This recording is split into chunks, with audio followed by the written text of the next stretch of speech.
Be able to spot a transplant from literally a mile away. FE, DHI, implanter pens, pre-made incisions, DHT method implanted in the frontal row of the hairline. Like a feeling of success after all these years trying all these useless treatments. How to choose the best clinic for you.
Using natural products. I've been there, I've done it. If you want to go a natural route, just shave it all off, move on with life. What is your plan B? What you gonna do? If there's gonna be no growth, your donor gonna be destroyed, or both? What you gonna do? So basically, he got this hair transplant to stop the receding and make his hair more full and... No, hair transplant does not stop the further receding. Whether you get a transplant or not, your male pattern baldness will continue. What's going on, guys? Welcome back again to another live stream. It was such a great success last time when I've done it, I believe about 3 weeks ago, and I decided, you know what, I think I need to probably do a usual occurrence for this. Yeah, it's been great, and welcome back, everyone. First of all, let me know in the chat how everything, looks, sounds, and stuff like that. And just a reminder, you still are able to send me some of your pictures if you want me to analyze your case, your hair loss, your hair transplant, or anything like that. You feel free to send me your pictures and questions in my Gmail. You can find it, my email address in the description down below. But also feel free to just throw all the questions you have in the chat. I think I'm going to be focusing the most on this subject in today's live stream. I've got actually quite a few aspects. There are some questions that I've been asked recently that are pretty interesting, and I think we're gonna cover, for example, the new long extended release oral minoxidil, so things like that. We can maybe discuss very briefly about PP 405, some hair loss medications, and obviously we're gonna look at some of the hair transplant results. So yeah, it's gonna be exciting live stream. So first of all, Legion T5J, what's up? How are you doing, man? Gonna get a third one. Actually, I already had a third one. I'm currently, I think, 1.5 years after my third transplant. So yeah, it's already, I guess, too late for this. But hey, maybe we can have a fourth one. I don't know. So yeah, while waiting for some more questions, there was one particular person who sent me an email just after the last time when I've done live stream. And unfortunately, I wasn't able to see his pictures or assess during the live stream. So what we're going to do it now. Let me just share my screen with you. And, okay, hold on, let me just, there you go. So let me just open his question. I don't think he provided much information, but essentially he just sent me pictures just to analyze. Right, so here's before and after a hair transplant. Can you show during live stream if possible, brother? Okay, there you go. So here we are. Let's see what we are working with. I managed to obviously blur his face, so he sent it before. So just for a future reference, if you decide to send me some of your pictures, if you cannot blur it yourself, as long as you send me before live stream, I'm happy to do this for you. So what we can see, a pretty low Norwood level. I'm not even sure if he's even reaching Norwood 3 because the temples is just like a mature hairline essentially. So to my mind, a lot of doctors wouldn't probably even agree to do a surgery in this case. But again, of course, the quality of the picture is pretty bad, so we cannot really assess properly. But nonetheless, we can see the hairline has been lowered, just a little bit, and the corners, just so the patient literally wants his hairline to be obviously much lower and straighter. Assumingly that's how he was looking before he had any hair loss. So I obviously, just the first part was done. I assume it was probably during he had like a break or something like that. We have seen some markings and quite a lot of blood, which is not a great thing, to be honest. Obviously, blood is unavoidable during the surgery, but this looks a little bit like quite a lot of bleeding. But nonetheless, it looks like it's been densely packed in this section. Again, we don't know how much it was, how many grafts and anything like that. I can see slight micro irregularities in there, which is obviously a great sign. Let me just see if, yeah, okay. So that's great, and hopefully let me just see other pictures if there is anything further down there. Okay, oh, there you go. Okay, so it's a fully freshly implanted hairline. And first thing that comes to my mind, and I don't know about you guys, is the hairline is pretty low and it's pretty straight. So it fits and it suits a lot of people.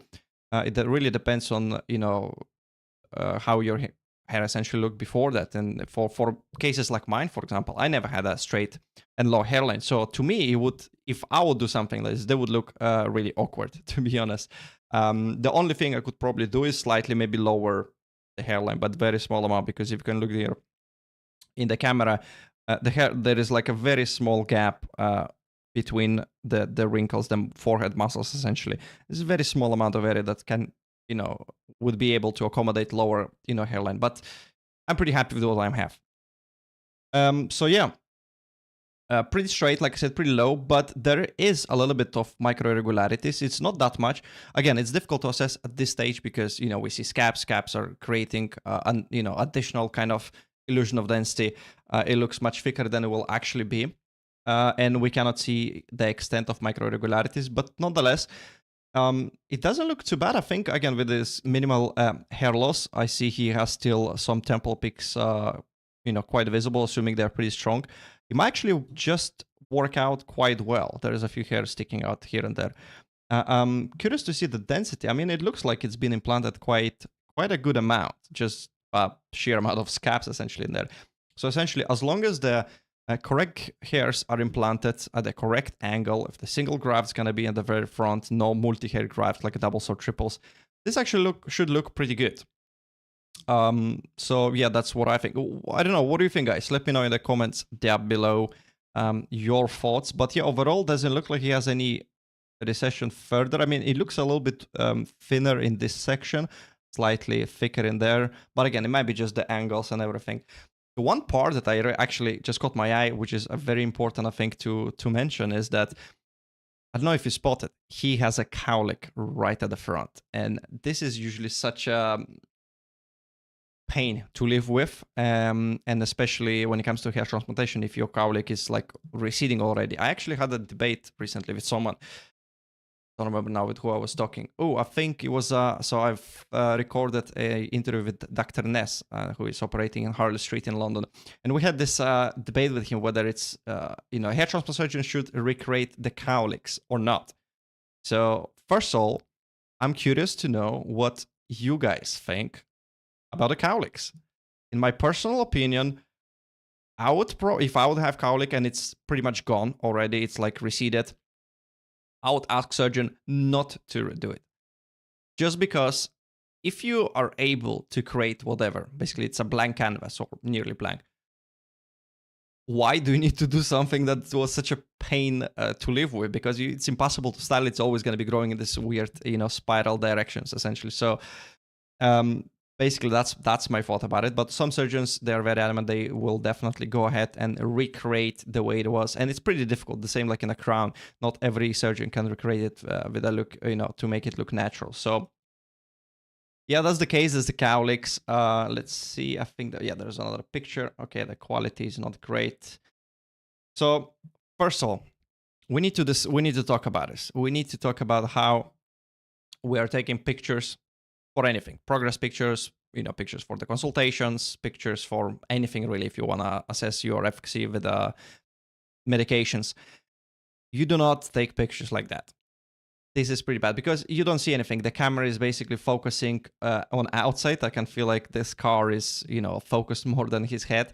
And the sunlight is just, it creates this shadow because the direct light comes from the back on your crown as opposed to the front. So it's not a good way of assessing anything. If he would do 180 degrees, if he would stand in front of the window, so the direct light goes directly onto his face, and then take the camera like this, the phone, the camera, whatever it is, it would look so much better. Because then, in this case, all the scalp and everything is properly exposed with the proper light, and the camera will be able to focus exactly on this area because, you know, everything surrounding him behind him is going to be probably slightly darker. So this is a quick tip for you guys. And actually, as a matter of fact, if you wanna learn more about it, I've done a video just a while ago. Let me just find it. What I was exactly talking how to take pictures for a consultation or progress pictures and stuff like that. Let me just pull this up. There we go. That's the video. Let me just maybe put it like this. So do your pictures this way, please. But basically, I was talking about, I was actually showing the difference between two different phones. So at the time I was using S21 Ultra Samsung phone for all my YouTube videos and pictures and stuff like that. And I also had my old S8 phone Samsung as well. And I compared them side by side. Have a look. And that's S21, that's S8. The quality, they looks pretty decent in both, right? Obviously, it looks a little bit more defined in here, every little detail, but it doesn't look too bad in here. So the point is, if you make pictures in a appropriate way, essentially with the proper camera angulations, with the appropriate light conditions, it's gonna look pretty good with you don't need any fancy cameras to make it look, excellent. So that's that. So yeah, when it comes to this guy, again, it's difficult to assess. I cannot really tell much about his case. If you in the chat currently, feel free to drop a comment. Let me know how you're getting on. Essentially, I wonder how, what it was, how is it going. Lars Rai Jepicine, sorry. He said, "Hi, I sent you an email with photos right now." Okay. I will have a quick brief look. I've got a few other things to analyze. Oh, there's actually a few people who sent me just now. Legion's asking, cool, how many total grafts so far? So over 3 surgeries, I had 7,700, something like that, grafts. So pretty good amount. But, you have to remember I was Norwood 5A. So pretty much the whole frontal third was like slick bolt. There's like small amount of hair in the forelock. If I would count, probably like 50, so it's barely anything really. Yeah, the frontal third was like slick bolt, and then the mid scalp had a little bit of hair, but like again severely miniaturized. They basically didn't really do much. And the crown as well. My hair loss extends all the way towards like the top part of the crown where the whorl just starts and it doesn't go any lower. So that's the classic Norwood 5A because it starts from anterior, from the front. And so for this amount of hair loss to cover, you need quite a good amount of grafts to make it look, nice and dense. And given my hair caliber, which is pretty thin, it was 50 to 51 microns. So it's on a scale between 40 and 60 considered thin hair. So my hair is pretty much as thin as it gets. So yeah, I need much more grafts. And gladly my donor, thankfully I should say, my donor is great. I had a lot of grafts available. I still have quite a lot of grafts available. And yeah, so Dr. Ferrer managed to extract really well, loads of it. And yeah, this is great. Let me actually come closer to the camera. I'll show you.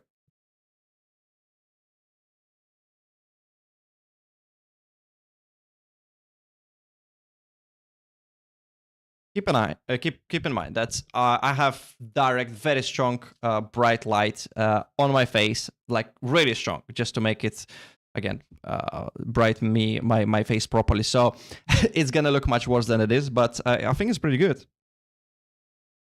I just put a little bit of hair product and just to style it a little bit, and yeah, really cannot complain. Happy with that. Temple peaks. I recently, a few days ago, I had a haircut. The one thing I absolutely love about my hair transplant is that when we reconstructed the temple peaks on my second transplant, Dr. Ferrer didn't really put that many grafts, but probably was like around 100 or so grafts in each temple peak. But it really gives this great definition. If you look, it's like stands out even with this like short hair on this side as well, and it like really kind of frames my face really nicely. So yeah. That's my situation. That's how many grafts I had. All right, let me see some of the pictures. Hi, Rolandas, I'm 33. This is how I look. I'm only on finish rate now. Have been for only a month. Okay.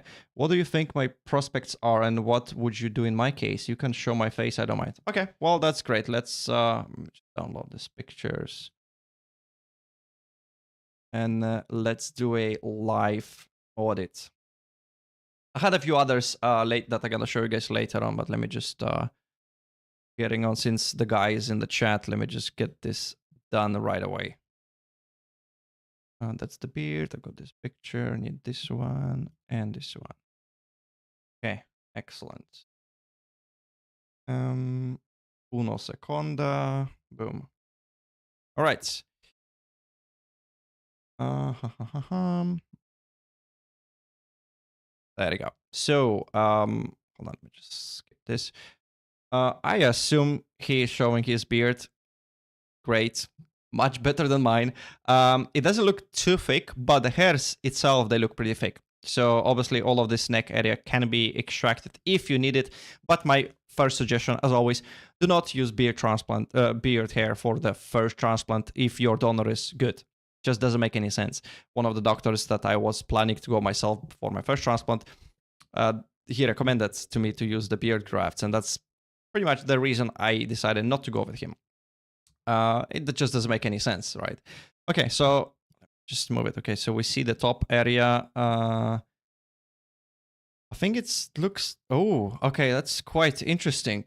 There's a very interesting case. So yeah, we see the whole frontal, like basically it's like a Norwood 4, I would estimate, going towards Norwood 5. It's actually, by the way, it looks pretty much identical to what I had, except I had more hair loss in a mid-scalp as well. So slick bald. I'm always fascinated by this kind of cases where there is totally slick bald, the whole big area, and that is pretty thick over here. So the mid-scalp, this bridge is very strong. So that's a really good, actually very similar pattern to one of my friends. He had a slick bald crown, like Norwood 4V, I believe he was, and like literally 0 hairs. And then the mid-scalp was super strong. He never even touched with a transplant as well.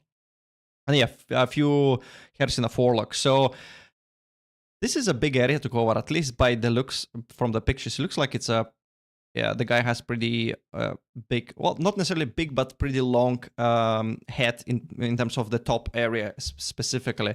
So this would require quite substantial job, not gonna lie. Again, looking, okay, there's, yeah, so it's a big job. You will definitely need to find someone who is a great artist who can recreate, because there is nothing much to go on from for you. Like the whole frontal third, almost like all going towards the, like half of your scalp it's like slick bald. So there is nothing, there is nowhere to start. So everything has to be built from scratch. So you really need to find a doctor who is a great artist.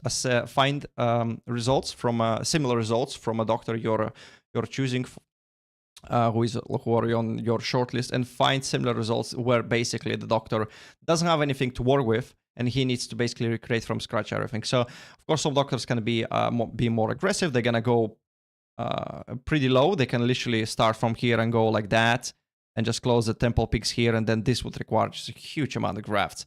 Just probably like this whole frontal area on its own can absorb like 5,000 grafts, no problem. So it really depends on your donor quality, how many grafts you have there, how many, you know, doubles, triples, you know, quads and stuff like that. Would really depend on this. And I think that's the pictures. Okay, so top view. So the crown, I can still see very quite refined whorl, but it's definitely going. But I feel like up to this area, like where literally, like in my case, where the crown, the whorl just starts, that's where it's thinner, and then it becomes pretty thick. So let me just see, hold on, let me just change this. Let me just double check. Or actually, if you're in the chat, let me know if you are currently, oh yeah, you said you're on finasteride for a month. Are you on minoxidil? That'll be my second question, because minoxidil would be pretty good on the crown area. There is quite a lot of hair still that can get a great boost. What is cowlick? Well, I hope that I've explained that. Hi, I'm the guy not on minoxidil. Okay, well, that's something. Yeah, this is something you might want to consider. Again, it might be worthwhile speaking to, if you're already in discussions with any of the doctors about the medication, because obviously if you, let's say, booked already a surgery like in the next 2 months, they're probably not a good idea to start.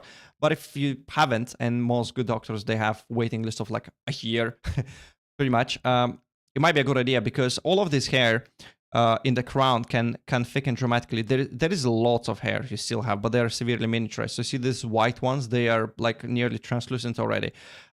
So they can become thicker, stronger, to the point you might not even need to touch the crown. But again, that's being very optimistic. Some people, they are extremely high responders essentially to medications.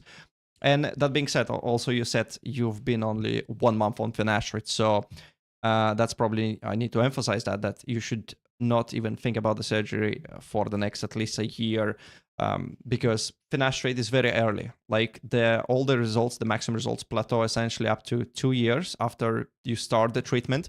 So meaning, you know, in the next 2 years, you can see more and more improvement. So not to mention stabilization, but in general regrowth. generally speaking, finasteride regrowth are not dramatic compared to if like minoxidil topical.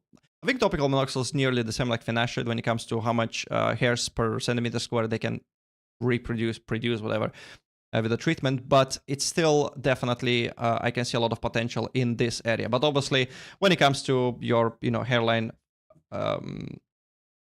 just forget. Nothing is gonna happen. This is only gonna be, requiring transplant.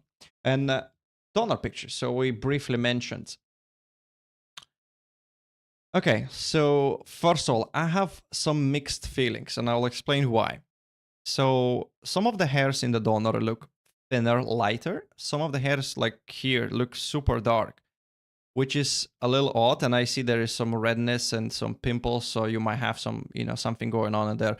It would be definitely a good idea for you to, first of all, if you don't know what's going on there and it's been a while, might be a good idea to go see a dermatologist just to make sure there is no any scalp conditions going on. But I mean, the donor is not it's not terrible, but it's not incredible. It's a good average donor. Your hair, I think it's on a thicker side, probably medium to thick hair thickness. So that's a good thing. You would require probably less grafts per centimeter square to achieve density. The question is like how many of doubles, triples, and quads there is. I have a feeling there might not be as many. Or if there is a lot, then your total graft count might be quite low, just because you already kind of see through. Again, I appreciate the hair is pretty short, but if you extract from this area, let's say 2,000 grafts, this all gonna look pretty thin. So you have to be careful, essentially, with the graft counts. And the back occipital area always is much thicker, and in this case, it looks pretty good. Not gonna lie, it's not excellent, but there is a lot of good follicles. But again, I feel like there is quite a few like really thin hairs. It's not necessarily a reason to to ring the bells. That it's not necessarily a bad thing. Like most people have some degree of miniaturization in the donor, which is fine. Or even it can be just like a finer singles without actively miniaturizing. That's also can happen. But it would be a good idea for you to actually be assessed by a good doctor in person using trichoscope, just to assess individual hair follicles in the donor area, and just to ensure you don't have any active miniaturization going on.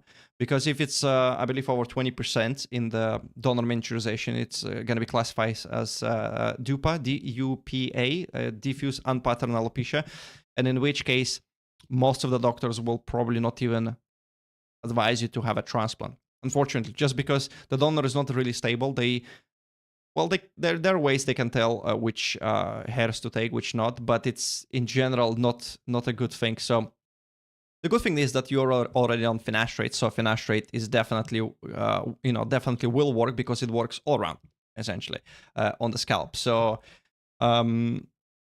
this will definitely improve. But overall, I think if there is no active miniaturization, you're definitely, going to be might be a really good candidate for surgery, because I don't see. Am I still showing? Yes. So I don't see.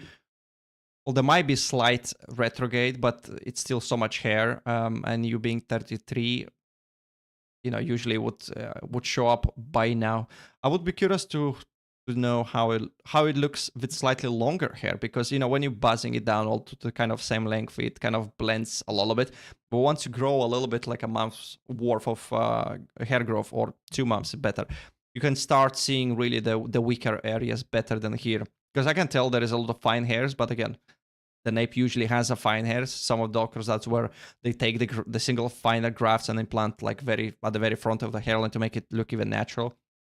Yeah, you have loads of them, actually. So it might be fine. Maybe there is like no retrograde, to be honest. So yeah, definitely possibility of have a transplant. And when it comes to graft counts, I would be very careful.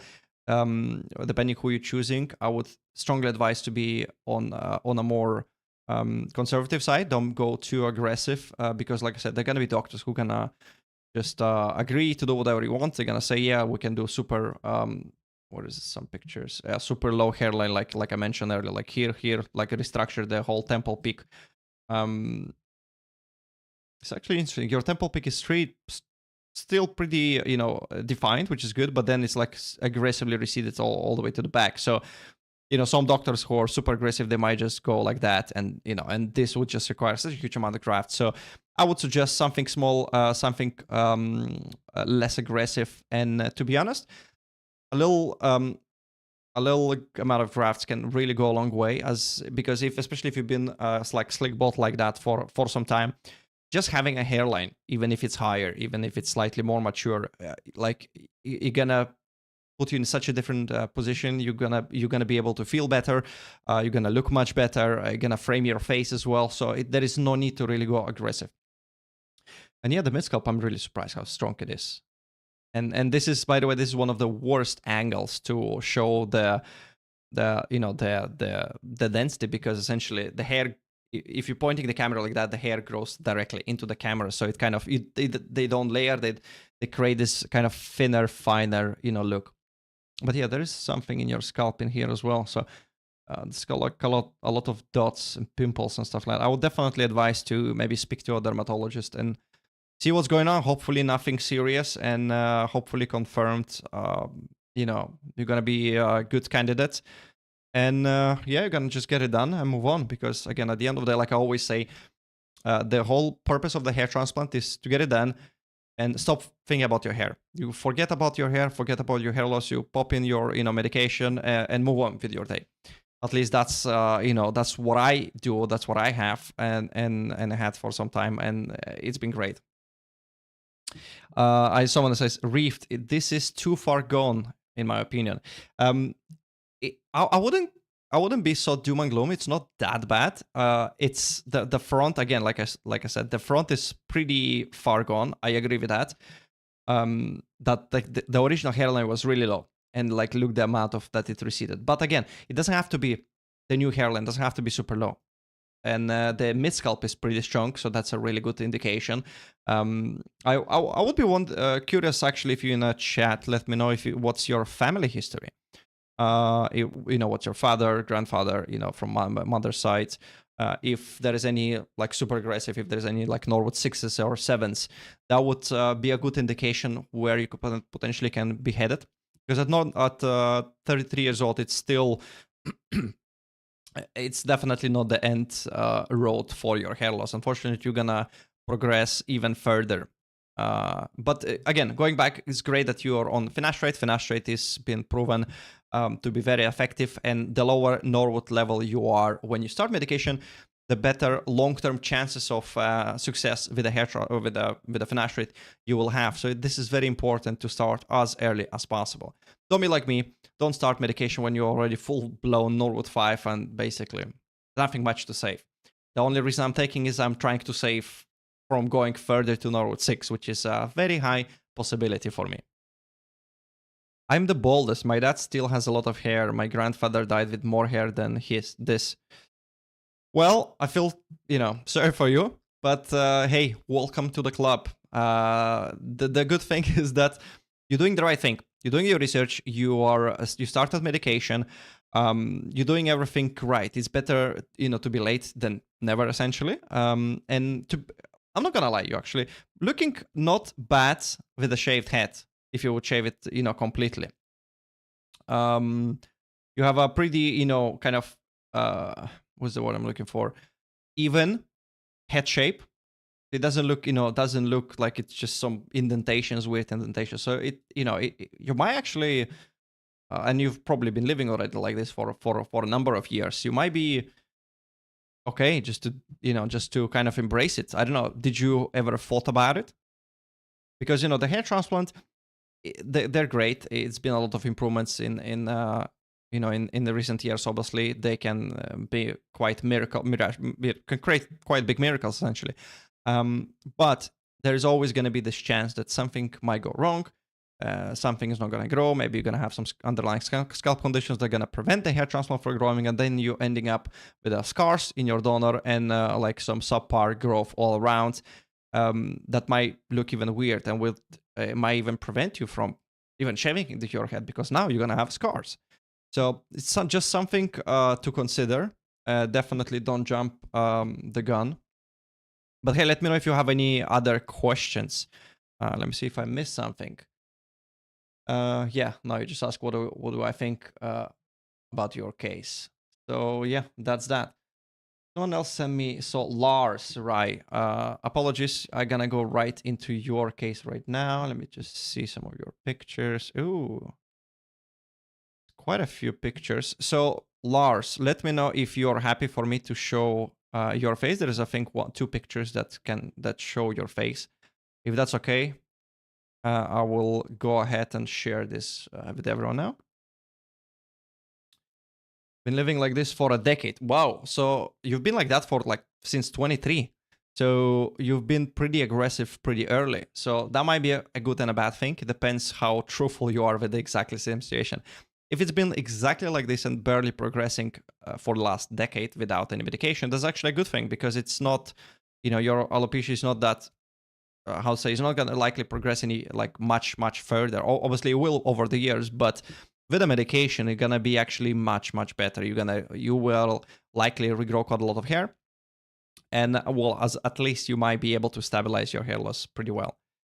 Let me just go back to the chat while I'm waiting for this. Some of the nicknames, I must say, they're pretty interesting. QQRYDZA69, QQI. Anyways, my tongue is breaking.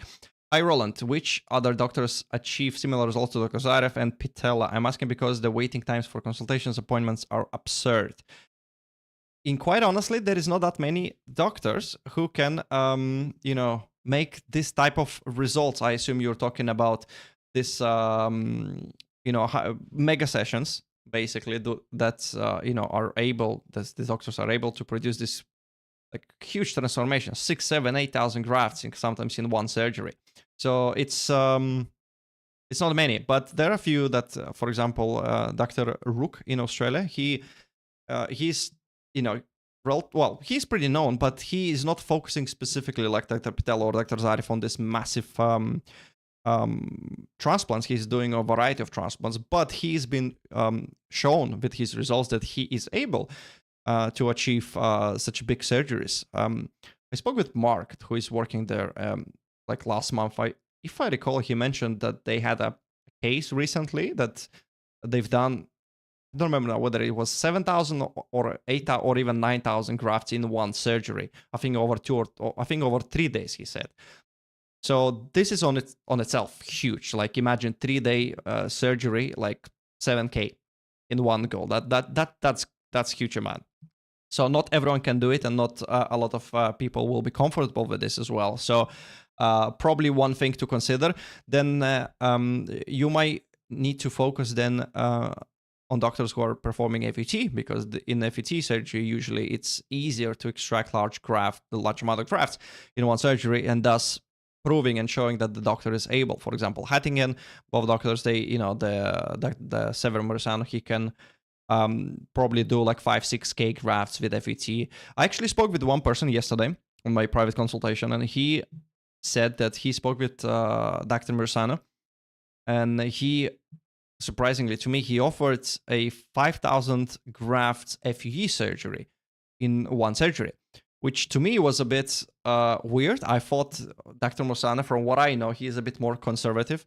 He likes to go in smaller sessions, especially when it comes to FEE. In large sessions, he would likely, normally he would suggest FET. But in this guy's, situation, he was FEE, which is very interesting, I found. But obviously his donor was pretty strong, so he was able, like the donor is capable to provide essentially this supply for a hair transplant. So that might be another one essentially to consider. Other doctors, for example, like Dr. Ferreira, and most of the doctors would be kind of on the same page, that they would do probably like 4,000, maybe 4.5 at best, over 2-day surgery with FUE I'm talking about. And that's usually a good high estimate for one surgery. And to be honest, I'm not particularly too comfortable going for like this mega sessions, like 6, 7, 8,000 grafts just in one surgery, just because even if someone, like Dr. Zarev, Dr. Patella, they've been doing it over and over again, and they've been proven this working great. But to me, if something goes wrong, for whatever reason, even in best hands, poor growth, whatever, you just lost like biggest chunk of your donor area. So if something goes wrong, there is poor growth, what do you do if you already lost most of the grafts? That's why I'm a bit more comfortable with the smaller sessions, and 4,000 grafts is considered pretty substantial surgery already on its own, and for most people will create a dramatic result. And obviously then it's a good idea to schedule maybe a second surgery to, if you're high in orbit level, to kind of finish it off. So that will be my thoughts, I guess, because again, I'm not a huge proponent of this huge exercise, this mega sessions. But look at it this way: if someone is able to create these big, surgeries, they're all gonna be booked for a long time. So I'm just kind of keeping your expectations. There are not gonna be any miracle doctors who can, produce these massive surgeries, and their waiting list is gonna be 2 months, 3 months. Unfortunately, that's not how it works. Surely there are gonna be plenty of hair mills who's been shown to do 5,000-6,000 grafts per surgery. The question is this a good idea to go there? Well, in my opinion, probably not. Just because your hair transplant probably is not going to look natural if it grows in the first place. So, yeah, there you go. That's my thoughts. Sorry, I cannot be more helpful just because it's the question. There is not that many names, unfortunately. And I'm sure I'm missing on some. I could have probably mentioned a few more, but it's nothing in particular that stands out compared to these two doctors. So, by the way, Lars, let me just Lars, can you let me know if you're happy for me to share the pictures? I'm not sure if you answered this. Okay, cool, perfect. Let's go. So just put it here. That's essentially the pictures that he shared. Just maybe do this so I can see as well. This. There you go. All right. So, okay. First of all, a good set of hair. Did you mention? Hold on, let me just go back into your email to see how I think you set your age. 57. Okay. Well, first of all, well done. This much hair at 57, pretty good. Not gonna lie. Kind of diffuse thinning would like stronger frontal hairline. Meds, detach rate 0.5 milligram. Oral minoxidil 2.5 milligrams for years. Thanks. Well, good job. Good job on staying on vacation. I would be actually curious. Let me know in the comments down below right now how long you've been on detach rate on oral minoxidil. You said 4 years, but more specifically. Put this back here.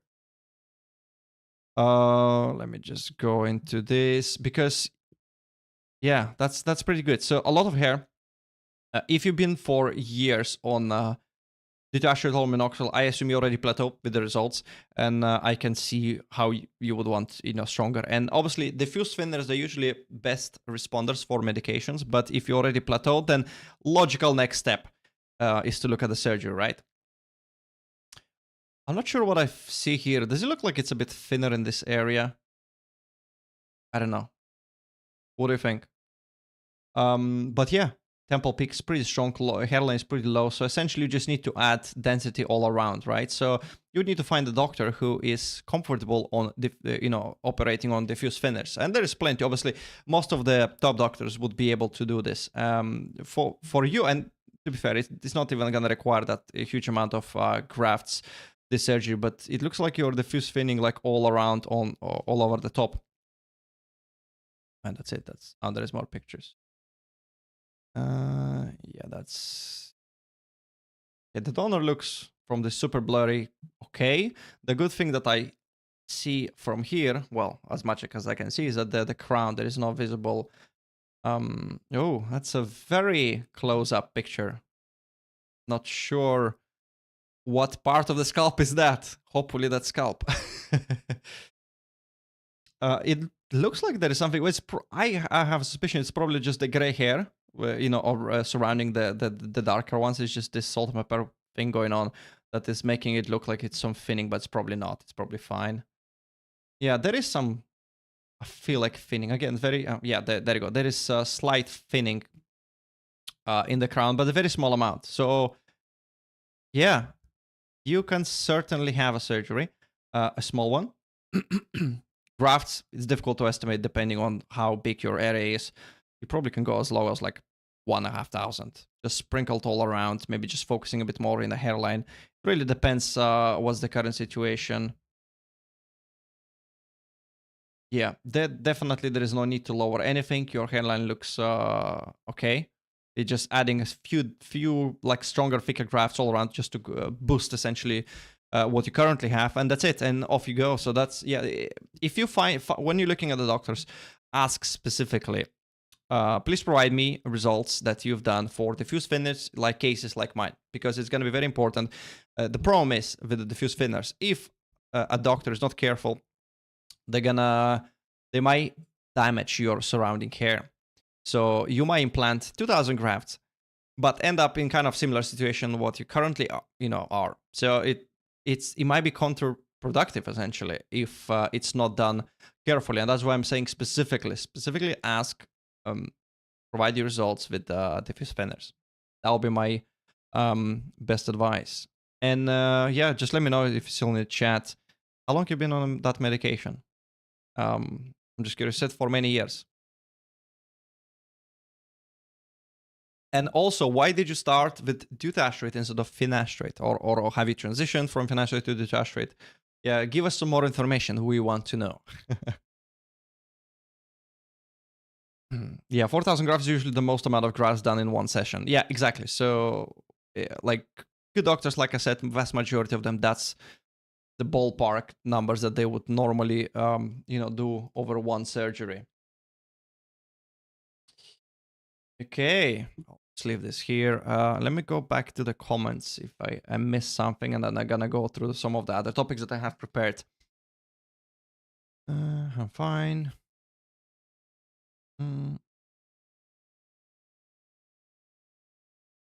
What is this stage again? I'm the boldest man. Okay, that's 2.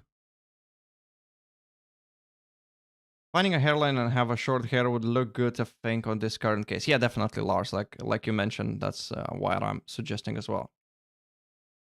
Okay, cool. Let me open some of the case. So we've discussed this. Oh, right. So someone asked me very interesting question just before for the live stream specifically. Let me just open this up in my post that I shared for the live stream. So Max Power 3586, he asked, what do you think about Veridermic's oral minoxidil? Looks very promising in trials, and they started phase 3 trial. So for those who don't know, he's talking about a drug called PDPHL01. So it's essentially a new type of oral minoxidil that's currently undergoing clinical trials to be approved as FDA approved as a first oral minoxidil for treating hair loss, because current oral minoxidil is prescribed off-label. Not off-label, yeah, off-label essentially, because it's designed for blood. It's a blood pressure medication, so it's not specifically designed for this. And this particular medication is gonna be, works slightly in a different way. It's a slow release, or extended release, shall I say. Basically, what oral minoxidil tablets themselves do, once you're consuming them, they are metabolizing in the liver, and they're absorbing pretty quickly, going straight in the bloodstream, and therefore causing all of this pretty nasty side effects that some people can quite literally die. That's why a lot of people are scared, and you should try and avoid high doses of oral minoxidil, like between 10 and 40 milligrams, and even higher. But everyone started prescribing like 5 milligrams of oral minoxidil, and it seems to be working pretty well. It's easier to adhere to because it's just a popping a pill as opposed to putting topical minoxidil every morning or every evening, and it's just a hassle. But this specific one, it's because it's slow release, it slowly absorbs, and it does theoretically, as according to them, it's going to be preventing from those nasty side effects where there's like a fluid retention around the heart, for example, or like pericardial effusion, so-called, or you know, like pedal edema and stuff like that. All of these nasty side effects, according to them, can be avoided by slow release or oral minoxidil tablets. So, and from what I researched, that it's currently undergoing, I believe, phase 3 trials that they, I think, enrolled like earlier this month in February 2026. They've done phase 2 trials, and when I looked at it, I think the dose was like 8.5 milligram per day, I believe. And there's also a pretty good, for example, the amount of hairs per centimeter square they managed to regrow with this particular medication, the phase 2 trial, I believe it was like over 40 hairs per centimeter square, or like 45, something like this.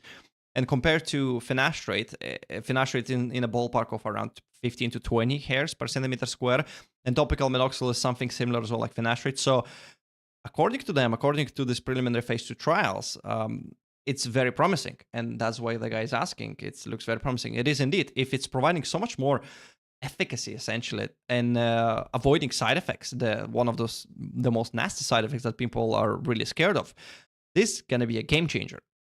The problem is that it will probably going to be very expensive. It's not going to be available everywhere, and it's currently much easier to obtain oral minoxidil than regular tablets. So yeah, I'm actually really excited as well about this, because if we're gonna undergo successful phase 2 trial, they're gonna apply for FDA approval, and it's gonna be approved and everything, and it's gonna become mainstream. It's gonna explode. Like the whole internet, everyone's gonna be using it. It's gonna be basically the part of big three. It's not gonna be finasteride, topical minoxidil, and what was it? Kinakinazole shampoo. It's gonna be finasteride and this slow release oral minoxidil, and probably now the next one is gonna be paralutamide as in the top 3. So this is just gonna change the whole game. It's gonna be such an amazing, especially combined with finasteride or dutasteride. It's gonna be crazy. So I'm really curious to see their clinical trial results of the phase 3. Like I said, they already enrolled people, so I think they're doing like 6 and 12 weeks, maybe even longer, assessments. So hopefully at some point by the end of the year, we're going to see the results of it. And yeah, promising and exciting times coming ahead. Let's see how this goes. And I think it's actually going to be since it's going to be FDA approved, that's probably going to be one of the first FDA approved treatments for female pattern hair loss, because they currently don't really have anything like, topical minoxidil, obviously, but it's, this is going to be such a game changer. So it's definitely worth, looking at how it'll go. And I think for female, this pattern hair loss, they're currently undergoing trials as well. I think they're recruiting probably for phase 2, if I recall. Don't remember now information. And another one, obviously, I'm actually surprised he didn't mention this, because there is another very promising drug called PP405, which everyone just, on some of the my video comments, they keep asking me, talk about it, but it's been discussed by most of the YouTubers already by now. If you want like a proper, very in-depth details analysis on both of these drugs, actually, you can go on Hair Cafe, this YouTube channel. He is been extensively analyzing all the data that is so far available, and to establish better, basically, whether it's good or bad. But in a nutshell, what PP405 is, the way it works is totally different. So it's essentially targeting your dormant follicles, hair follicles, essentially. So the ones that pretty much died. So if in this case, the guy that we looked at earlier, who had like nearly sleek bald areas, in theory, according to the studies, this medication is basically it's like reawakening the hair follicles, and they start growing, because technically hair follicles, they're not completely dead. They're gonna be still under the skin. They're just so severely miniaturized that they are not growing anymore. The anagen phase is non-existent. So if this indeed gonna work, and it's gonna work well, and it's gonna be proven to work, this is gonna be such a game changer.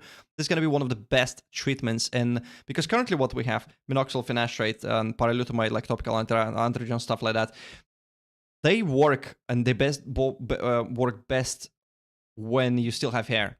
So they usually just preventing, the DHT blocker and androgen this receptor these topicals, they are preventing further hair loss essentially. Minoxidil obviously is giving a boost to whatever you currently have, but this one, it's going to be such a great stack add-on to the current treatments. This is going to be massive. And essentially it's topical application in a gel. I believe they're applying it again once a day. From what I remember from the study that I've looked earlier today, that I don't remember which phase was this, but they mentioned that there was over, like most people had over 20% additional hair growth in the bald areas. Just think about it, 20%, more than 20% of hair in the bald areas. This is huge. This is something that anyone will probably start, using and gonna see huge, results. And even if it's gonna be 20%, that's gonna be already massive. So I'm really excited for this particular drug to come along and see how it goes. And actually, I wanted to mention that the way the mechanism of action is so interesting that you might not be even needed to continuously use this medication, because if it's only reawakening them, it's like kind of restarting the anagen phase. You might need to use it for some time, and then once the hair follicles kind of got awake and they started growing, then minoxidil will prolong the anagen phase. Obviously, finasteride will stop DHT again going in and destroying that follicle. You might, it's just my speculation, but maybe you're going to be able to get away with just using it once in a while, as opposed to just non-stop indefinitely and still seeing potential results. Again, it's pure speculation at this point. I have no clue, but just logically thinking the way it works, that might be the case. And if that's going to be the case, that's going to be huge. So yeah, exciting times ahead. Lars replies, I started to titrate in 2001. Ooh, stopped on and off last 6 years every day, added oral minoxidil 6 years ago, made the hair much thicker. Well, that's amazing. So yeah, definitely 6 years. It's been a while, on the medications. I don't think you can unfortunately see any further improvements. It might be with dutasterate, because it's the same like with the long-term finasteride study, where there was this 10-year study where people were using the finasteride medication when they started between Norwood 2 and Norwood 4. Over 10 years, they continuously had more and more and more, like, improvement, essentially. So it, just logically speaking, it should be the same with dutasterate, right? Because it works in a nearly identical, way. Obviously, it blocks more 5-alpha reductase, enzymes in there. So, but obviously nothing major. So it's, again, logical next step to get a transplant. That is only if you're are ready for potential downsides, which is if, again, something goes wrong, maybe the transplant is not going to be implanted correctly, they might damage your existing hair, you might end up in the same situation as you currently, are, with the less hairs in the donor. So that is a possibility, and that's why it's very, very important to find the surgeon who is actually able to work on a diffuse thinners and been shown essentially great results. So that would be my advice. Right. I had one interesting question. And by the way, guys, if you watching this, drop in the comments your questions. Happy to answer. Let me wanted to show you something. So I had again discussion with one guy who was considering Dr. Zarev. By the way, this goes to a guy who asked earlier about Dr. Zarev. Share with you this. Hold on, let me here. So there was this case posted on Reddit from a guy who went to Dr. Zarev, and this person specifically asked me, like, what do you think of this case? It looks underwhelming. It looks like the guy had, nearly 7,000 grafts, done 12 months full result, and it looks odd. So he started questioning whether Dr. Zarev is actually can produce this fantastic results all around. And this is the case. So that's his baseline, pretty good donor, strong donor. The top, obviously, Norwood 6, essentially lateral hams dropping, huge area to cover. So I can clearly see where he used 7,000 grafts for this. He still has a lot of hair, miniaturized, but there's still, pretty good amount. I'm not sure whether he was taking no medication. Oh yeah, right. So the guy is not even on finasteride. So that's probably one of the keys. So all of this will likely thin out or thicken up if he's gonna start oral minoxidil. But the point is, yeah, look, So this is the key. This is why Dr. Zarif even accepted him as a patient and even decided to go this large surgery, just because his donor is so strong and it's so clearly visible that where the pattern finishes, right? So he's Norwood 6 from the top, but the crown, and it's actually dipping towards Norwood 7, very low. So it would require many more grafts than this, but that's his result. Looking just from the top, just the density, man. Like, it's so thick, you cannot really tell that he has any issues in there, right? Like, look, you cannot see scalp at all. It's so crazy. And the question was, look at the crown. So the crown is quite, you know, you can quite clearly see it's much thinner compared to this rest of the hair. It kind of reminds me after my first transplant, my frontal third was kind of the same, and then the rest of it was pretty thin. So the guy's asking me why he had 7,000 grafts. The crown still looks really thin. What's the catch? Is it like, it's a pretty bad result, right? And the key takeaway from this is that it's not necessarily a bad result. This might have been the planning.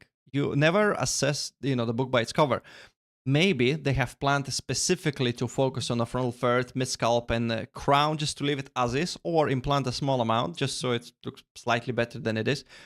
But leave it like that. So all of the 7,000 grafts, this doesn't mean that he implanted all thick density all around, and this is how it turned out. It's very likely that they specifically focused on this. And again, it's very likely that this guy probably planned already a second surgery with Dr. Zarif. Or if not, he might, you know, want one in the future. And actually, I wanted to mention that his crown looks like it's much better in this part, right? What do you think? Obviously, the hair is shorter, but it's quite obvious thinning in here versus here. Given he's not on medication, which I would straight away assume he may be medication thicken this up. It looks pretty good. But again, probably just the hair is longer, thicker, so yeah, just layering on each other and creates this illusion of density. But yeah, man, it looks amazing. So yeah, just wanted to kind of show an example that it's not a bad thing. And I think he even mentioned himself that what was it? Probably a couple months left of growth in the crown, as I'm not on medication, but he applied less grafts there initially anyway. So we'll need my second surgery. Oh, there you go. So it's all actually all there in the post. So there you go. So don't just look at the pictures and assume this is pretty bad result. Like, obviously the devil's in the details, but also that's their plan. And unfortunately, with someone with this severe hair loss, 7,000 grafts or just under 7,000 grafts is not enough. Like, look at me. I was Norwood 5A with less hair loss than this guy, and I had 7,700 grafts. And my crown could still probably take another 2,000 grafts. Look, let me show you this. Not sure if you're gonna focus.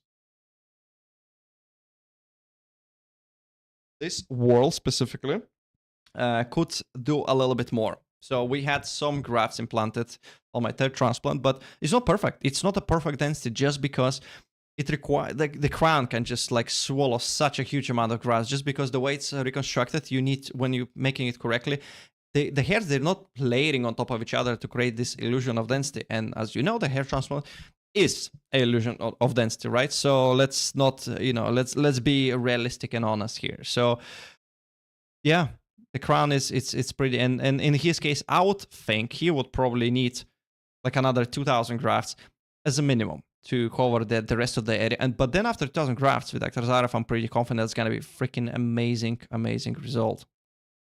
So yeah, I don't know. Let me know, guys, your thoughts in the comments. Oh, Skomodo is asking, hey, what's your overall thoughts about Dr. Ratchathorn if you're familiar with her results? So I haven't analyzed her results in depth, but I've seen quite a lot of results, and overall, my, you know, I have a strong gut feeling usually about the hair transplant doctors and the results that I see.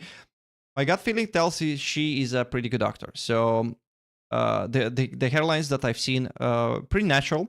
Obviously, the designs, that's, you know, everyone kind of need to think for themselves whether they like. So some of the, so in general, in Thailand, in Asia, there is really good doctors in there as well, and they're much cheaper than in Europe. but some of them, they have very specific like design. Some of them, they're creating this like a very strong like zigzag hairlines, like that I personally am not a big fan. I think it looks a bit like too perfect, if it makes sense. Like, so they're trying to create this macro irregularities, but again, I think it's slightly too much. So, but I've seen plenty of results, full results with this design, and it still looks really good. So it's really up to individual whether you like it for yourself or not. But yeah, overall, I think it's pretty good doctor. It's definitely worth researching, worth inquiring for a consultation, see what they can suggest. But yeah, from what I've seen, it's a pretty good and safe doctor. So the hairlines reconstructed, well, meaning single grafts or most of the single grafts in the front, correct angles, directions, density is appropriate, quite dense as well in the front. So donor management looks decent as well from the amount of work that I've seen coming from that clinic. So to me, it screams green flag. You need to investigate further whether you like it yourself or not, essentially. So that's where we are. By the way, I just realized I have a feeling there is a delay in the live stream, or maybe not. Actually, hold on. Maybe not. Let me know. Drop in the chat like a dot or anything right now, just out of curiosity to see if there is any delay, because I have a feeling there might be some going on, and just change some settings on YouTube to try and push a bit better quality. So that might be an issue with this. So yeah, hopefully that answered your question. Let's see, there was a few more.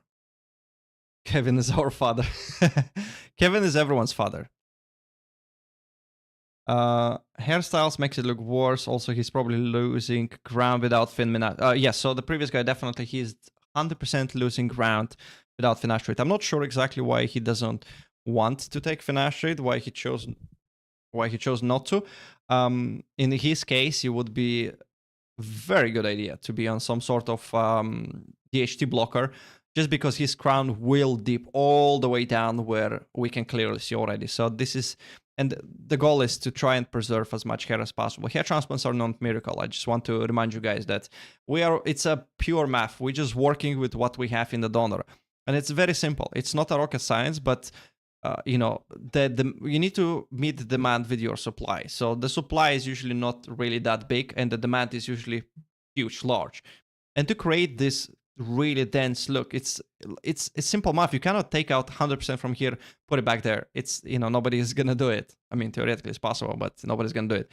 So you have to try and preserve as much of your native hair as possible, and that's why the DHT blockers or even topical anti-androgens are extremely important.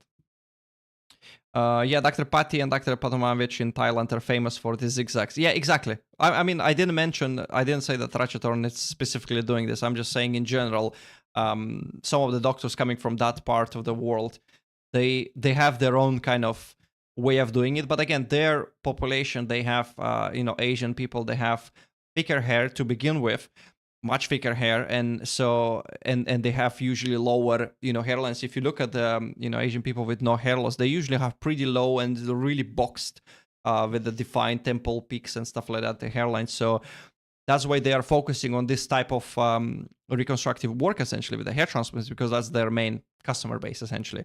But if someone like me gonna go there and have something like this, it's just gonna look odd, right? So you need to see whether they can provide some of the results that can fit your particular case. So that's all I'm saying. What kind of irregularities does your hairline have?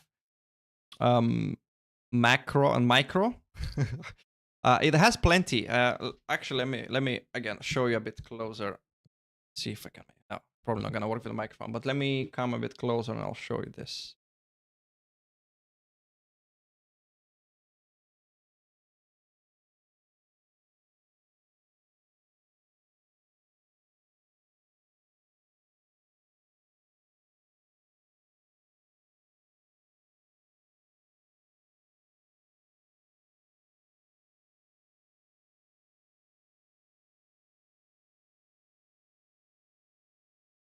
All I can say, there are plenty of micro irregularities. Like it's pretty staggered. Like it's higher, lower, and stuff like that. So that's basically what I'm saying when it it comes to micro irregularities. Macro irregularities, you can call the zigzags, you know, that's gonna be micro irregularities.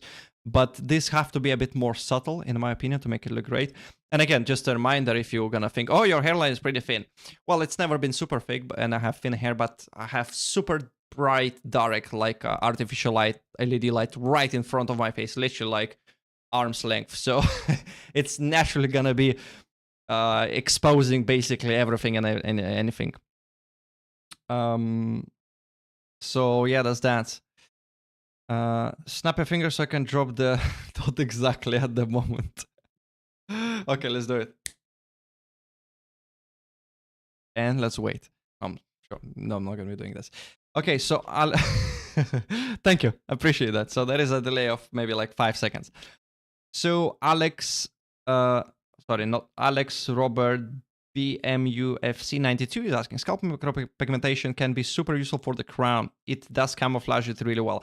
Yes, I do agree. SMP can be really, really good. But if it's a like bare scalp, there is no hair, it's gonna look bad because it doesn't create hair, right? It's gonna be obvious, you know, deep in the volume of the hair. But in some cases, it's really good. So if you're diffuse thinner, by the way, like one of the guys that we discussed a bit earlier, if he's a diffuse thinner, he might have some SMP, and he will basically make it look like there is less scalp. So the lower amount of hair on the scalp will go a longer way because it's not as see-through. Because the problem is when do we see that you're thinning, essentially, especially with the diffuse thinners, is because we can see the scalp more.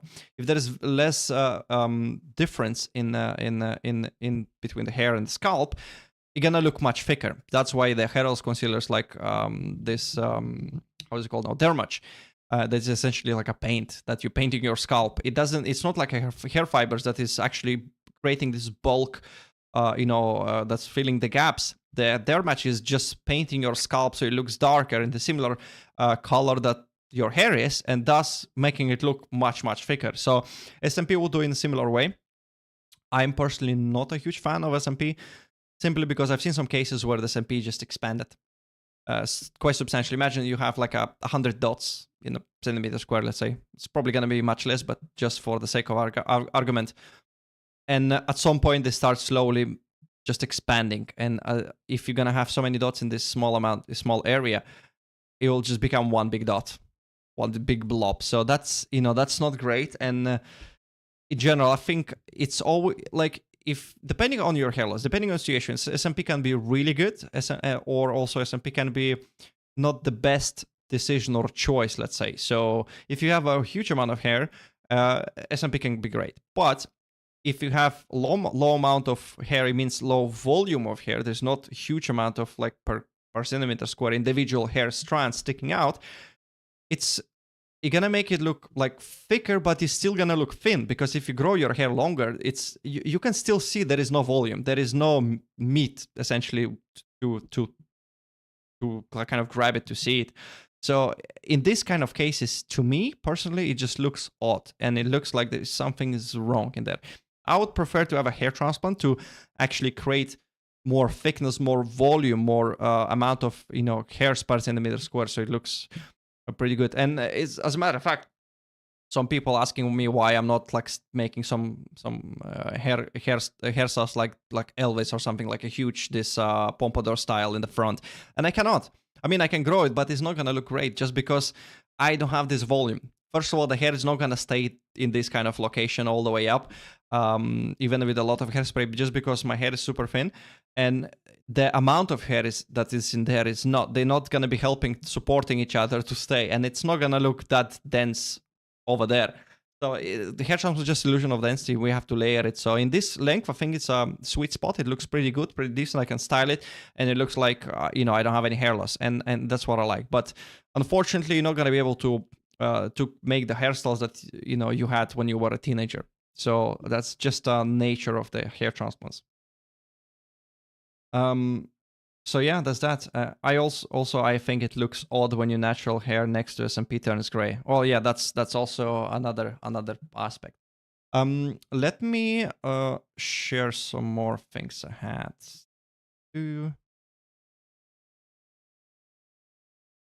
Oh, actually, as a matter of fact, we just discussed briefly some of the Asian doctors from Thailand. So I spoke recently. I don't know if any of you guys are following the Bold Truth show, the Spencer Coburn and Joe Tillman. They're doing it, I think, every Friday. So there is this one guy who's calling quite often, a guy from Australia, Grammy, and he contacted me privately on Instagram, and he recently booked a surgery with one of those doctors, and he asked me my opinion essentially. What do I think? So first of all, I haven't heard this doctor before. Let me maybe share my screen. So that's their webpage. The doctor's name is Dr. Prima Tassaborvorn. There you go. So it's to me, I have not seen her before. I've looked at the results, and quite honestly, it looks pretty interesting. That's what he booked with, and simply because he has some friends that they went to this lady for a surgery, and he just asked me to have a look. And I thought, you know what, we might actually have a look at it together during the live stream, right? Like, why not? Just to kind of see where are we with this? What's the level of detail? And this is also, I briefly look at it and look pretty good, but we can have a look together. Okay, so this one is interesting. And the things I'm probably going to be focusing is the one that we can clearly see the work that's been done, right? So like here, the hairline has been lowered quite substantially. So it means there's not like a native hair going in between to make it look more natural, because usually some of the cases like, what was it? Come on, stop. Maybe like this one, for example, there is a lot of hairs. Well, it's a women transplant, but still, it's a lot of native hair. So even if you're gonna not implant perfectly the grafts, it's still gonna look much more natural because you still have native hair that are gonna soften up your transplant dramatically. But cases or this one as well is very similar. There is quite a lot of, in the mid scalp here, so we cannot really assess how the work is done in this particular case because it's kind of this illusion. But here, for example, that's slick bolt area. And it's pretty bad quality. Yeah, doesn't really allow to zoom in properly. So that's I'm not a huge fan of this.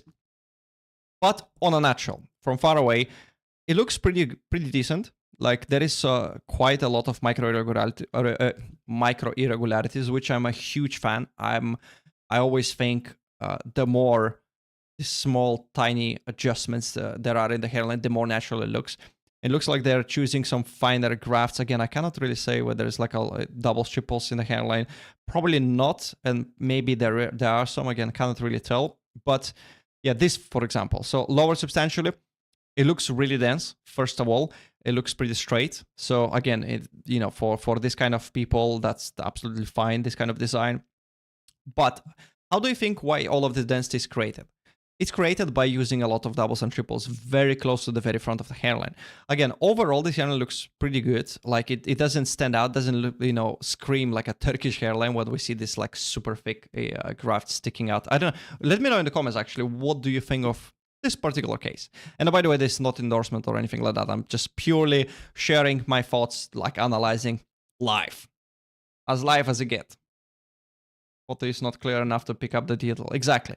But I mean, to be completely honest and transparent, you don't, nobody is really in a day-to-day life is picking up on those details or analyzing your hairline, right? So as long as it looks natural overall, that's great. It's obviously us, the hair transplant nerds, certainly me. I like to assess every little potential detail. Let me see if I can maybe open like this, but yeah, it's not gonna. Yeah, doesn't really. Well, I guess we can see a little bit more. Yeah, so it's actually looking pretty good. I can see more, certainly. I would probably think there are some doubles, like over here, some thicker ones. Yeah, definitely. Here is double. There is double.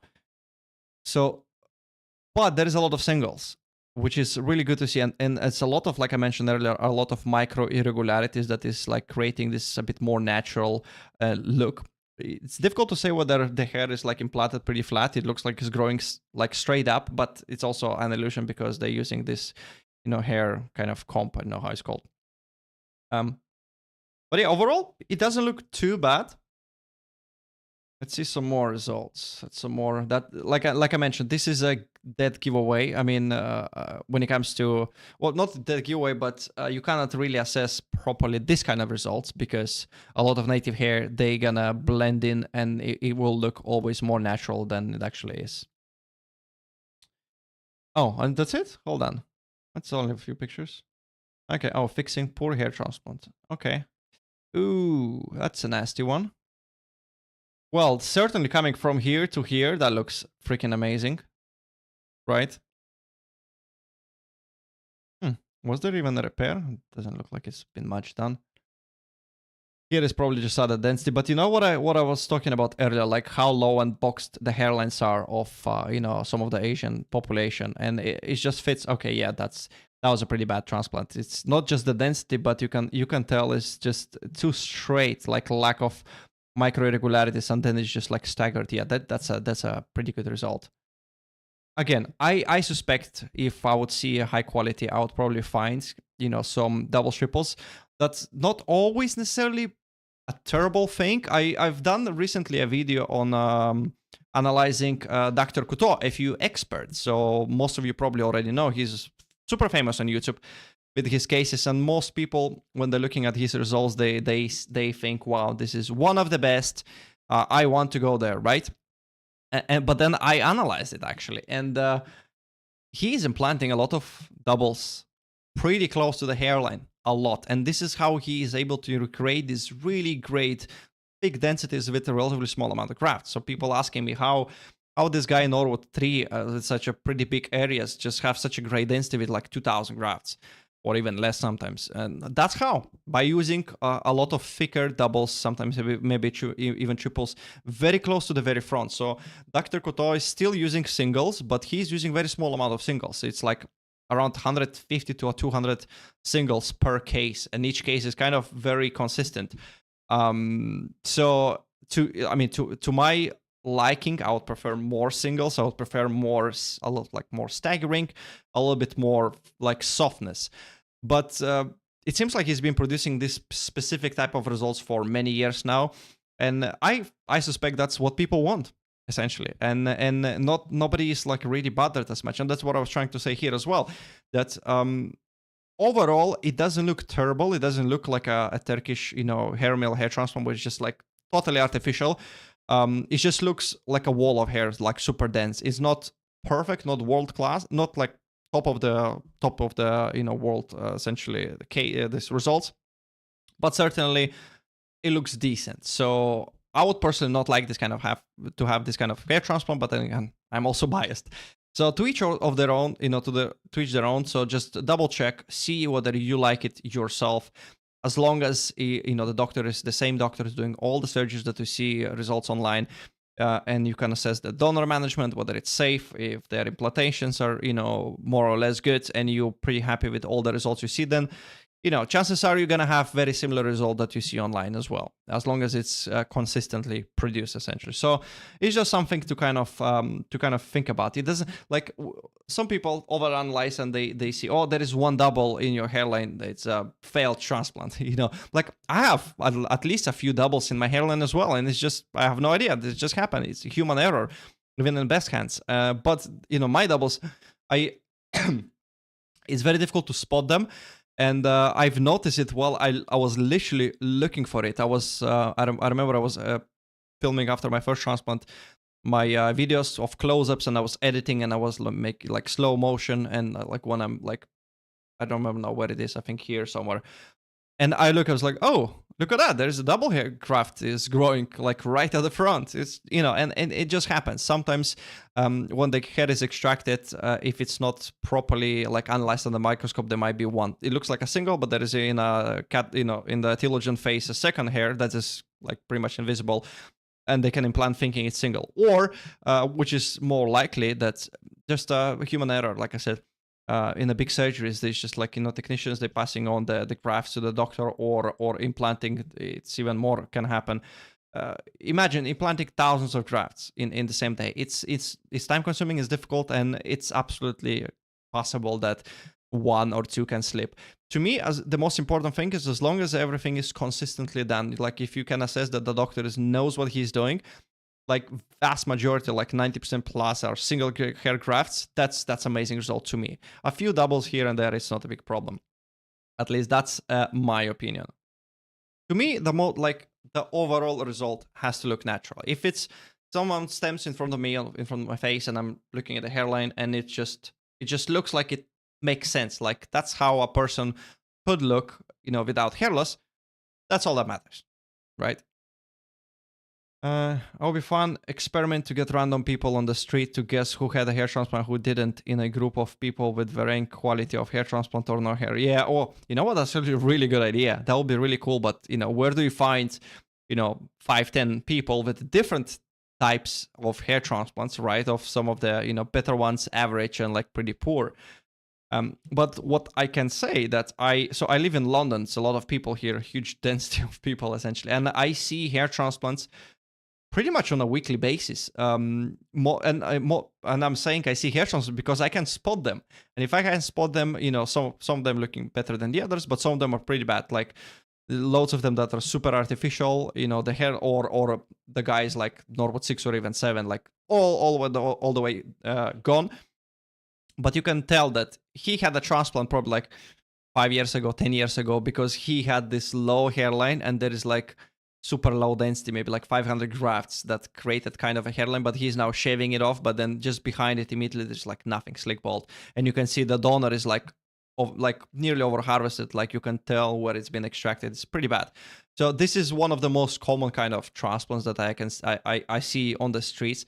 But also I've seen plenty of them that are looking very artificial. There's like, you can draw a line with a pencil. If you take a pencil and just draw it, that's how the hairline has been done, like in a straight line, zero micro or macro irregularities. Not to mention sticking up like 90 degrees is just so obvious. So yeah, a lot of them unfortunately are pretty obvious. And I'm talking on a daily basis with people, especially sometimes I'm entertaining, with some, people, friends I have like at work and stuff like that.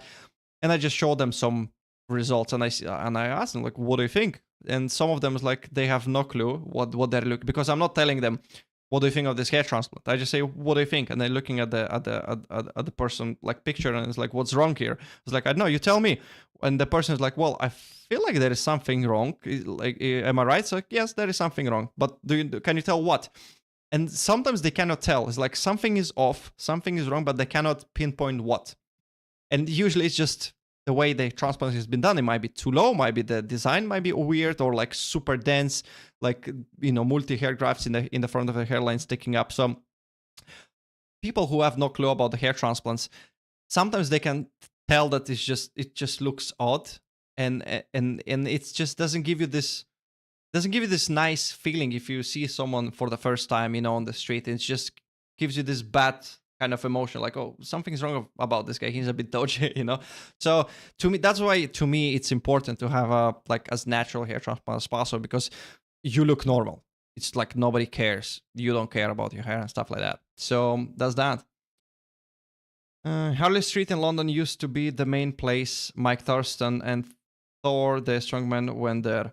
I think, well, actually, yeah. So I know Mike Thurston, he went to Dr. Raghu Reddy. I'm not sure. He probably is in Harley Street as well. I'm not sure where his clinic is. But yeah, his hair transplant was one of the best. I remember when I was researching, I found his result. I was like mind blown. Like how? Like wow. And he's wearing his hair pretty short all the time.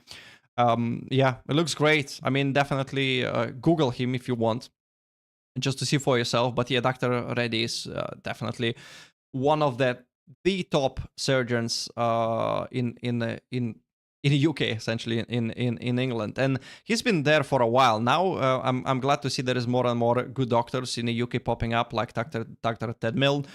Then I a really big fan of Dr. Matt Egan results. He's very unknown, is like pretty small, but he's producing really natural results as well. So there is some of them up and comers as well that are like I mentioned. Dr. Ness is pretty nice as well. So the Harley Street Hair Clinic, I think that's the full name, they have pretty good doctors there as well, where Dr. Ness is working. So yeah, there is some really nice decent surgeons in the UK for a change. So hopefully this gonna. Actually, as a matter of fact, I was speaking. Well, There is one clinic that is nobody knows about them pretty much in Poland that are very small, very new-ish. There is like a father and a son, I believe. They're both doing surgery, and they are producing such a fantastic natural result. I mean, I haven't seen tons of cases. I haven't like analyzed specifically their practice and how they do everything, but just on a nutshell, how they're producing some of the result looks really nice, really. And the guy actually messaged me, so I liked some of his work, and he messaged me privately on Instagram saying he was watching my videos back in 2020, 2021 when I started with my YouTube channel. He was, looking at how I'm doing research, what kind, like how I'm posting on Hair Restoration Network and everything like that. And he said that, he would never thought that I would be, liking his work. And, and they're pretty new, so I'm a bit careful, obviously, recommending. But there are people, like a lot of new doctors, who are willing to listen to some of the good ones and learn from them. There is a lot of, I'm pretty actually positive, there's a lot of good doctors coming up that are they don't have much experience yet, but they learning the craft from the right way, essentially. So good times ahead, in my opinion. But obviously on another side of the coin is plenty of hair mills all around. So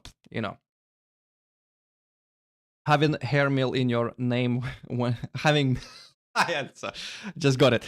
Having mill in your name when you're a trusted doctor probably isn't fun. But I didn't even think about it. This well, it's not mill, it's miln. It's I'll just type it instead, miln. But yeah, I get it. That's a good one. Okay, I think I will have to wrap it up, guys. It's been 1.5 hours. It's always, as always, time flies by. I actually didn't go through the whole things. I have a few things to share. Maybe next time. I had a few questions that were interesting popping in the Hair Loss Conquers Facebook group. But yeah, maybe we can keep it for next time. If you haven't managed to catch this live stream, feel free to send me some of your pictures, and one of the next live streams I will do, I will analyze it. I think it's really fun. I really enjoy looking at the cases and providing some of this nice live, essentially, feedback, because I think it's really important to giving back to the community, and provide the appropriate information, because unfortunately most of the influencers, they just working on the hype. They just talking about what's gonna give them clicks and views, and there is some of them that are just doing that. Like I'm looking at some of the videos, and almost is the same. Like every single day is the same video. It's just the same thing, showing the hair in the wet, and then just like making some faces, and that's done. And apparently it works on social media, but zero value, at least to me and someone who is researching properly. So that's what I'm focusing on, providing on actual tangible information that works, that you can take for yourself and apply immediately to your case, apply to your hair loss, apply to your hair transplant, to your research, just so you can actually move forward, as opposed to just admire these cases online. Oh yeah, great, yeah, a nice transplant, but what do I do now? What do I do? Right, so that's what I'm focusing on, and I hope you appreciate that. If you haven't liked the video already, please do so. That helps a lot, the YouTube algorithm. And also, if you have any questions or comments, please, after this live stream gonna finish, drop them in the comments down below after the video, and definitely gonna help to boost a little bit more algorithm. And I will see you in the next one. Take care, guys.